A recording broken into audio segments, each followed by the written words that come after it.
তো নমস্কার বন্ধুরা, প্রধানমন্ত্রী উজ্জ্বলা যোজনার কিন্তু ইতিমধ্যে আবেদন শুরু হয়ে গেছে। তো আজকের এই ভিডিওতে আপনাদের জানাবো কি আপনারা কিভাবে এই অ্যাপ্লিকেশন ফর্মটা ফিল আপ করবেন, আর কি কি ডকুমেন্টস লাগবে এবং ফর্মটা কোথায় পাবেন।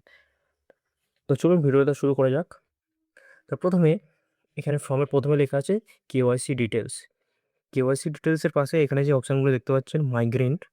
মাইগ্রেন্ট মানে হচ্ছে আপনি যদি অন্য রাজ্যে থেকে থাকেন, কাজের জন্য হয়তো অন্য রাজ্যে আসেন, তাহলে ইয়েস করবেন। ওখান থেকে যদি অ্যাপ্লাই করলে হয় তাহলে ইয়েস করবেন।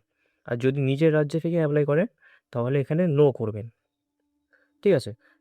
তারপরে আসছি এখানে নেম। নেম হচ্ছে এখানে আপনি নিজের নাম লিখবেন, যে অ্যাপ্লাই করছে তিনিই নাম লিখবে। তো প্রথমে এটা বলে দিই, এটা কিন্তু 18 বছরের ওপরে ফিমেলই শুধু অ্যাপ্লাই করতে পারবে, মেল কিন্তু অ্যাপ্লাই করতে পারবে না। মানে মেয়েরাই অ্যাপ্লাই করতে পারবে। তো এখানে যে অ্যাপ্লাই করবে তার নাম বসবে ফার্স্ট নেম। মানে যদি সুমিতা হয়, সুমিতা দাস হয়, তাহলে ফার্স্ট নেম এখানে ফার্স্ট নেমের জায়গায় সুমিতা লিখবে, আর লাস্ট নেমের জায়গায় টাইটেলটা লিখবে, যেরকম দাস।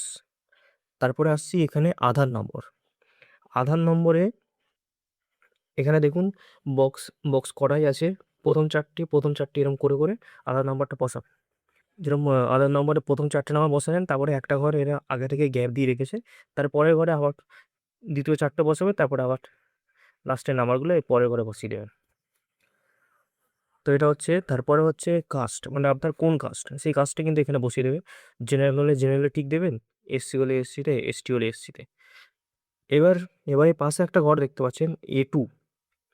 এটা হচ্ছে আপনার ডেট অফ বার্থ। তো এখানে লেখা আছে দেখুন, any adult women 18 years and above is eligible to apply for PMUY connection. মানে যে কোনো অ্যাডাল্ট হিউম্যান 18 বছরের ওপরে হলে তারা অ্যাপ্লাই করতে পারবে। তো আপনি এখানে ডেট অফ বার্থটা বসিয়ে দেবেন। তারপরে এখানে যে পাসপোর্ট সাইজের ফটোর যে অপশানটা আছে, এখানে আপনার একটা পাসপোর্ট সাইজের ফটো এখানে আটকে দেবেন। তারপরে আসছি proof of address. Proof of অ্যাড্রেসে এখানে হচ্ছে POA, address for LPG correction information. এখানে একটা অপশান দেখতে পাবেন যে POA সি লিস্ট ও POA ডকুমেন্টস বিলো। তো এখানে চেয়েছে POA কোড। তো আপনি POA কোড কোথায় পাবেন? তো এখানে নিচে চলে আসবেন। নিচে চলে এসে এখানে একটা অপশান দেখতে পারবেন যে এখানে অনেক রকমের কোড দেওয়া আছে। যদি আপনি POA হিসাবে, মানে প্রুফ অফ অ্যাড্রেস হিসেবে যদি আধার কার্ড দিয়ে থাকেন, তাহলে এখানে যে এই কোডটা লেখা আছে এই কোডটা বসিয়ে দেবেন আধার কার্ডের পাশে, POA01। যদি পাসপোর্ট দিয়ে থাকেন তাহলে পাসপোর্টের কোডটা বসিয়ে দেবেন। যদি পাসবুক দিয়ে থাকেন পাসবুকের এই কোডটা বসিয়ে দেবেন। আর যদি ভোটার আইডি দিয়ে থাকেন তা এই কোডটা বসিয়ে দেবেন। কোড মানে শুধু নাম্বারটাই বসাবেন, কিন্তু POA এটা আগে থেকে লেখা আছে, তো শুধু নাম্বারটাই বসাবেন। যদি ভোটার আইডি দিয়ে থাকেন শুধু 06 বসাবেন, ড্রাইভিং লাইসেন্স দিয়ে থাকলে শুধু 04 বসাবেন। তো এই হচ্ছে প্রুফ অফ অ্যাড্রেস কোডটা কীভাবে বসাবেন। তো এবার আসি, টেনে প্রুফ অফ অ্যাড্রেসের এটা কোডটা বসিয়ে দিলেন। এবার হাউস নাম্বার বা ফ্ল্যাট নাম্বার, যদি আপনাদের হাউস নাম্বার থাকে লিখবেন, না থাকলে লিখতে হবে না। তারপর আসি বিল্ডিং কলোনি। আপনার বাড়ির অ্যাড্রেস এখানে লিখে দেবেন। তারপর স্ট্রিট অ্যাড্রেস, এখানেও অ্যাড্রেস লিখে দেবেন। সিটি, শহর বা টাউনের অ্যাড্রেস। তো ভিলেজ বা পঞ্চায়েত এরিয়া যে কোনটা আছে সে তার নাম এখানে লিখে দেবেন। ব্লক না সাব ডিস্ট্রিক্ট তারও নাম এখানে লিখবেন। এখানে ডিস্ট্রিক্ট, স্টেট দেখে দেখে লিখে নেবেন। তারপরে আসছে এখানে মোবাইল নাম্বার। মোবাইল নাম্বার কিন্তু যিনি অ্যাপ্লাই করছেন তার মোবাইল নাম্বারই বসবে, অন্য কারোর না। আর এমন নাম্বার দেবেন যাতে আধার নাম্বার লিঙ্ক করা থাকে, সেই নাম্বারটা। আর এখানে যে ফ্লোর নাম্বার দেওয়া আছে এটা আপনি দিতে পারেন, নাও দিতে পারেন।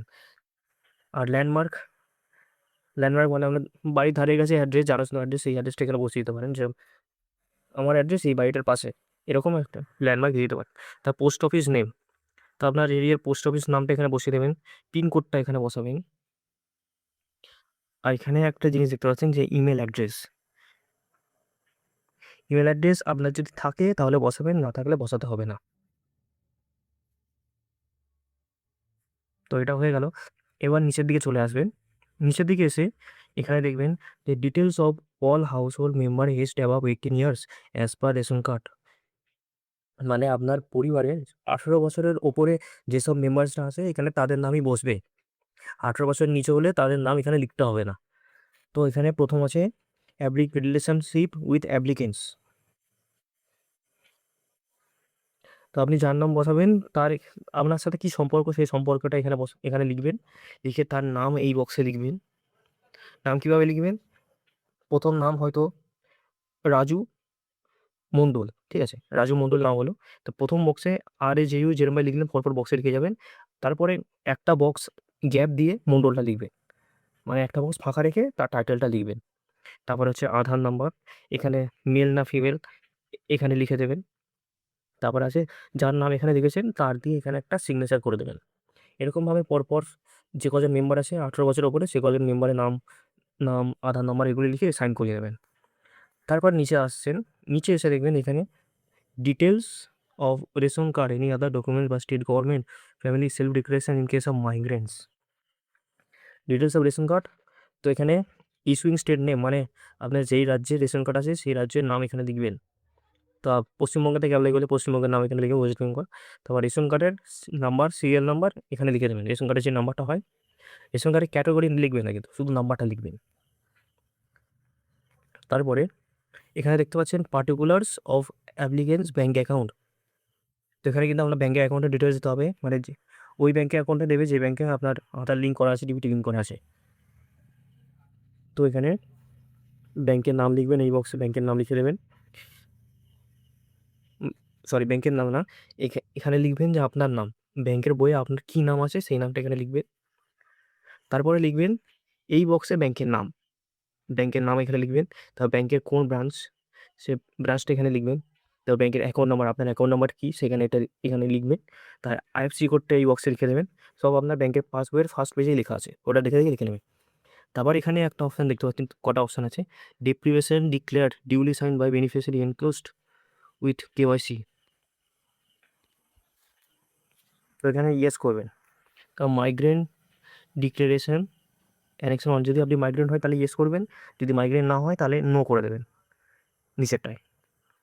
তারপরে এখানে কটা অপশান দেবে যে আপনি কোন কানেকশান নিতে চান, 5 কেজি সিঙ্গেল বোতল কানেকশান, নাকি 5 কেজির দুটো কানেকশান মানে দুটো সিলিন্ডার, নাকি 14.2 কেজির সিঙ্গেল বটল কানেকশান।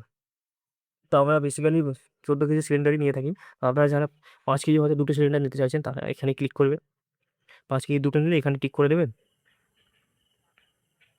এই জায়গাটা টিক করে দেবেন। আর যদি 5 কেজি সিঙ্গেল নিতে চান মানে 1 কেজি সিলিন্ডার নিতে চান 5 কেজি, তাহলে এখানে টিক মারবেন। আর যদি 14 কেজি নিতে চান তাহলে এখানে টিক করবেন। তো এটা হলো। এবার এখানে ডকুমেন্টসগুলো লেখা আছে, যেটা আপনার আগেই বললাম যে POA ডকুমেন্টস, এটা আপনি লিখে দিয়েছেন তখন। তারপরে এখানে আসছি, এখানে আছে আন্ডারটেকিং ডকুমেন্টস বাই অ্যাপ্লিকেশান, মানে ডিয়ার LPG ডিস্ট্রিবিউটার আই, এখানে আপনার নাম বসবেন। তারপরে ডটার ওয়াইফ অফ, মানে যদি আপনার মায়ের নাম লিখতে চাইলে এখানে মায়ের নাম লিখবেন। আর যদি আপনি যদি ওয়াইফ ইউজ করেন তাহলে এখানে আপনার হাজব্যান্ডের নামটা কিন্তু এখানে লিখে দেবেন।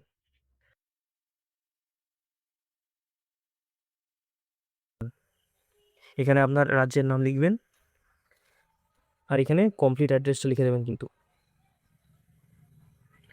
তারপরে নিচে কটা লেখা আছে দেখবেন যে that I am an Indian citizen, I am residing in India, মানে এলিজিবিলিটি ক্রাইটেরিয়া, যে এইগুলোর মধ্যে হলে কিন্তু আপনি অ্যাপ্লাই করতে পারবেন। তো এটা হলো।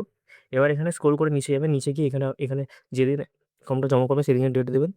আপনি কোথা থেকে জমা করছেন মানে আপনার বাড়ির অ্যাড্রেসে ওই জায়গার নামটা লিখবেন। সিগনেচার থাম্ব ইমপ্রেশন, মানে আপনি যদি সিগনেচার করতে পারেন তো এখানে আপনার ফুল সিগনেচার করবেন, নাহলে বাঁ হাতের বুড়ো আঙুলের ছাপ দিতে পারেন। আর এই জায়গাটা আপনার ফুল নেমটা কিন্তু এখানে হবে, তো ওপরে সিগনেচার, এখানে নিচে আপনার ফুল নেম। তো এবার নিচে দেখতে পাচ্ছেন #1 confirm having verified photocopies documents have against original have verified composition of applicants. তো আমি যেগুলো দিচ্ছি সেগুলো ভেরিফাই করা হয়েছে। তো এখানে এই যে এই যে অপশানটা, এই জায়গাটা, এই জায়গাটা কিন্তু আপনার ফিল আপ করতে হবে না। এই জায়গাটা আপনি যেখানে জমা দেবেন সেখান থেকে ফিল আপ করে দেবে, মানে গ্যাস অফিস থেকে। আর এই জায়গাটা যেটা আছে যেখানে জমা দেবেন মানে গ্যাস অফিসে, ওখান থেকে একটা অ্যাকনলেজমেন্ট নাম্বার দেবে, আপনার নাম সহ একটা নাম্বার দিয়ে সিগনেচার করে এই জিনিসটা কেটে আপনাকে দিয়ে দেবে। তো এবার নিচে আসি, নিচে দেখবেন deprivation declaration for poor household. তো এখানে আপনার নাম লিখবেন, name of applicants, Aadhaar number লিখে দেবেন। আধার নাম্বার লিখে এখানে আন্ডারটেকিং একটা আছে, এটা ফিল আপ করে দেবেন। Undertaking for availing LPG connection under প্রধানমন্ত্রী উজ্জ্বলা যোজনা। তো এখানে আপনার নাম লিখবেন, এখানে আপনার স্বামীর নাম লিখতে পারেন বা আপনার মায়ের নাম লিখতে পারেন। হয়ে গেল। যদি আপনি বিবাহিত হন তাহলে কিন্তু আপনার স্বামীর নাম এখানে লিখবেন। তো স্বামীর নাম লিখলে এখানে হাজব্যান্ডে টিক মেরে দেবেন, আর ফাদারের নাম লিখলে এখানে এখানে টিক মেরে দেবেন। তো এজ, বয়স লেখার পরে রেসিডেন্ট অফ, এখানে আপনার রাজ্যের নাম লিখবেন। রাজ্যের নাম লিখে এখানে আপনার ফুল অ্যাড্রেসটা এখানে লিখে দেবেন। তো এটা হয়ে গেল। এবার নিচে দেখবেন ডিপ্রিভেশন চেকলিস্ট এক্সক্লুশন ক্রাইটেরিয়া। তো এখানে হচ্ছে any members of house hold earning more than 10,000 per month, মানে আপনি যদি মাসে 10,000-এর ওপরে ইনকাম করেন তাহলে এখানে ইয়েস লিখে দেবেন। আর যদি না ইনকাম করে তাহলে নো করে দেবেন। তার পেইং প্রফেশনাল ট্যাক্স, যদি ট্যাক্স পেয়ে থাকেন ইয়েস করবেন, না হলে নো করে দেবেন। তারপর paying income tax, income tax যদি দেন তাহলে ইয়েস করবেন, না হলে নো করে দেবেন। তারপরে আছে house hold number is a government employee. House hold member মানে আপনি যদি সরকারি কোনো জায়গায় কাজ করেন তাহলে ইয়েস করবেন, না হলে নো করবেন। House hold with agriculture enterprise registered with government, আপনার যদি কোনো এন্টারপ্রাইজ গভর্নমেন্টের সাথে রেজিস্টার করা থাকে তাহলে ইয়েস করবেন, না হলে নো করবেন। তা possess Kisan credit card with credit limit of over 50,000, তো এখানে যদি আপনার কিষাণ ক্রেডিট কার্ড থাকে তাহলে ইয়েস করবেন, না হলে নো করে দেবেন। তারপরে এখানে আছে অ্যাসেট ওয়েলথ রিলেটেড, মানে own more than 2.5 acres of irrigated land with on irrigation equipment. আপনার যদি 2.5 একর ল্যান্ড থাকে তাহলে ইয়েস করবেন, না হলে নো করে দেবেন। Own 5 acres of more land or irrigated land for 2 or more crop season, এগুলো রেখে রেখে আপনি ইয়েস করতে পারেন, নো করে দেবেন। যদি থাকে ইয়েস করবেন, না হলে নো করে দেবেন। তো এরপরে নিচে চলে আসি। নিচে এসে এখানে দেখবেন own a house more than 30 square metre carpet area more than receive through any government scheme. তো এখানে যদি আপনার 30 স্কোয়ার মিটারের বেশি একটি বাড়ি থাকে তাহলে ইয়েস করবেন, না হলে নো করে দেবেন। আর যদি গভর্নমেন্টের থেকে বাড়ি পেয়ে থাকেন তাহলে এখানে কিছু করতে হবে না।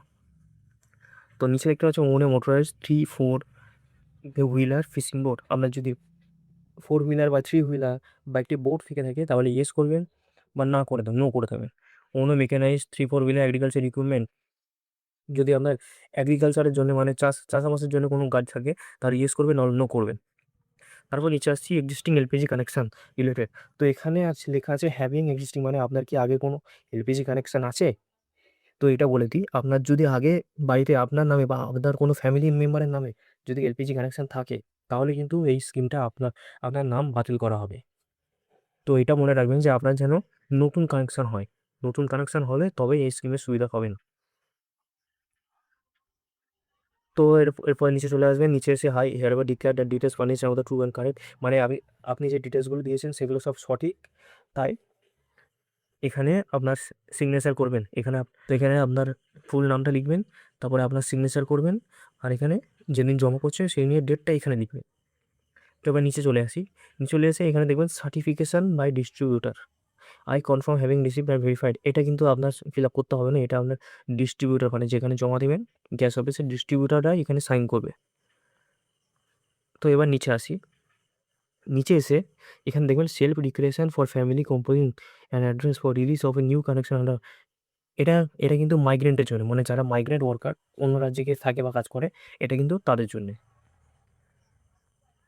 তো যারা মাইগ্রেন্ট তাদের এখানে নাম লিখবেন, এখানে আধার নম্বর লিখবেন, আপনার স্বামীর নাম লিখবেন, তারপর এখানে বাবার নাম লিখবেন, এখানে অ্যাড্রেস লিখবেন, হাউস ফ্ল্যাট নেম থাকলে লিখবেন, নাহলে লিখতে হবে না। ফ্লোর নেমও তাই থাকলে লিখবেন, নাহলে লিখতে হবে না। হাউসের যদি নাম্বার থাকে লিখবেন, নাহলে লিখতে হবে না।